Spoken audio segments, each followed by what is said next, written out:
পাৰে ৰাজ্যৰ সামাজিক সাংস্কৃতিক ঐতিহ্য। হিন্দু বাংলাদেশীক নাগৰিকত্ব প্ৰদানৰ স্বাৰ্থতেই NRC খচৰা প্ৰকাশৰ দিন পিছুৱা হ'ল নেকি?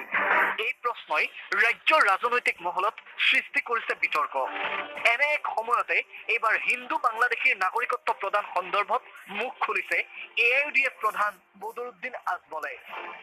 বদৰুদ্দিন আজমলৰ আশংকা, ৰাজ্যখনত হিন্দু বাংলাদেশীক নাগৰিকত্ব প্ৰদান কৰিলে বিঘ্নিত হ'ব সামাজিক সাংস্কৃতিক ঐতিহ্য, বিলুপ্তিৰ পথলৈ গতি কৰিব অসমীয়া ভাষা।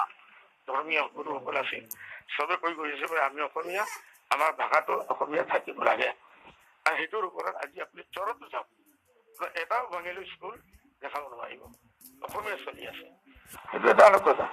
এতিয়া যদি 42 লাখ আনে, 22 লাখ আনে, 21 আনে পায়, আৰু অহাৰ পিছত আমাৰ ইয়াত যে সমীকৰণ যিটো চলি আছে, অসমীয়া ভাষাৰ যিটো চলি আছে, সেইটো অস্তিত্বৰ এটা চেলেঞ্জ হৈ যাব।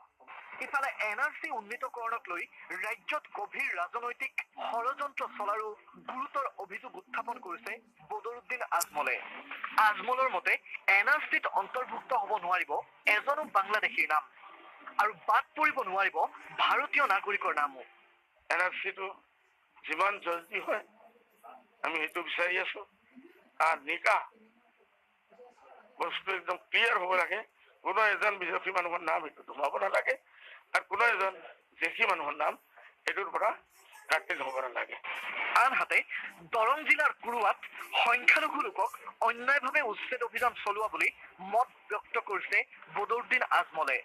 ঘৰ বাৰী জ্বলাই উচ্ছেদ চলোৱাটো কোনো কাৰণতেই সমৰ্থনযোগ্য নহয় বুলি স্পষ্ট কৰি দিয়ে আজমলে।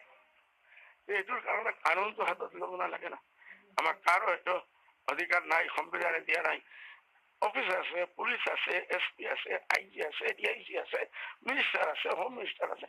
আমি সেই লাইনে গ'লে ভাল হয়। যদি এইটো কৰাৰ কাৰণে এইটোতো উচ্ছেদ হোৱা নাই না।